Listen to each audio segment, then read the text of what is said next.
Bismillah, alhamdulillah, wa salawat ala rasulillahi sallallahu alayhi wa sallam. Assalamu alaikum wa rahmatullahi wa barakatuh.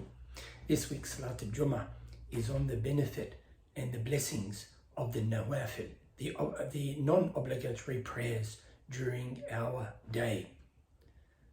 And the beginning of this khutbah is start with a beautiful Hadith Qudsi. Hadith Qudsi is a hadith that the Prophet ﷺ said, but he is narrating from Allah subhanahu wa ta'ala. It's not Quran, but it is a Hadith Qudsi.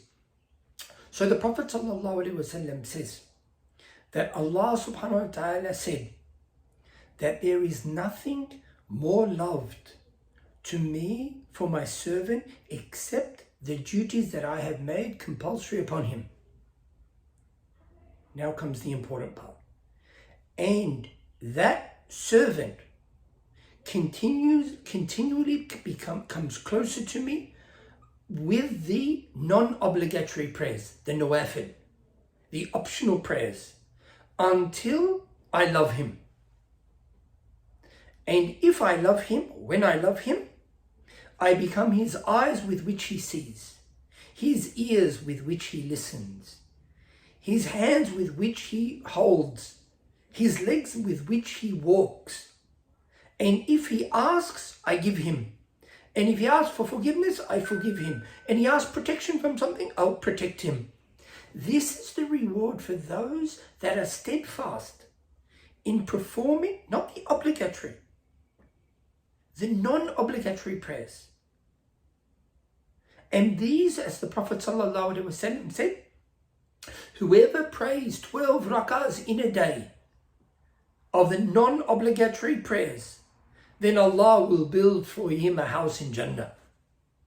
Imagine how long do we spend, how much effort have we spent working to make one house that we call our own, with no debts, outright ownership. How long does it take? Some people it takes a lifetime. So this is an effort that we can make in a day, that Allah subhanahu wa ta'ala will give us a house in Jannah. And the house in Jannah is not like a house in this world. It requires no maintenance. The house in Jannah is made of gold and silver, the ground of which is made of musk and saffron and musk. The roof made of pearls. Not a 3-bedroom house, not a 4-bedroom house, not a 5-bedroom house. Tens and tens of houses in the narration, 40 rooms. 40 rooms. You can see inside the house from outside of the house. You can see outside of the house from inside of the house. That, the house in paradise is on top of rivers that are flowing. Rivers flow underneath the house. Subhanallah. How amazing is this house for 12 rakahs. What are the 12 rakahs the Prophet ﷺ used to pray? 2 rakahs before al-Fajr. Before the compulsory, 2 rakahs of Fajr. The Prophet ﷺ never left these 2 rakahs even while traveling. Imagine. The Prophet ﷺ also prayed 4 rakahs before Dhuhr and 2 rakahs after Dhuhr.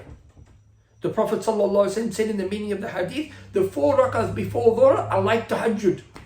Imagine. So the Prophet ﷺ prayed 2 before Fajr, 4 before Dhuhr, 2 after Dhuhr. After Maghrib, 2 rakahs. Sayyidina Ibn Umar radiallahu anhuma, may Allah be pleased with him and his father, he said, I prayed behind the Prophet ﷺ 2 rakahs after Maghrib, Sunnah. And he used to pray 2 rakahs behind Salat al-Isha, as the Prophet ﷺ used to do. And the Prophet ﷺ also said the witr. Do not sleep, do not wake up in the morning unless you've done your witr. Either pray at night before you sleep if you're worried that you're not going to get up for tahajjud, or pray your witr before Salat al-Fajr if you get up for tahajjud, if that's your habit. Subhanallah. So these are the nawafil that Allah subhanahu wa ta'ala has sanna li Rasulullah sallallahu alayhi wa sallam, has made a way for the Prophet sallallahu alayhi wa sallam for us to gain the love of Allah. The second part of the khutbah is amazing. A beautiful hadith that the Prophet ﷺ said. He said the first thing that a person will be accounted for on the day of resurrection is his salah, his prayer.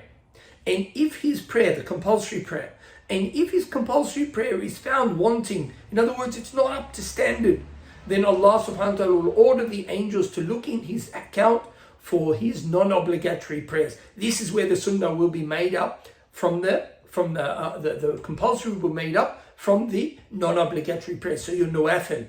This is what will protect you on the Day of Judgment. If you're missing your fara'id, or your fara'id are not up to the standard that they should be, then our sunnah will come to our assistance, and it will be made up by our sunnah salah.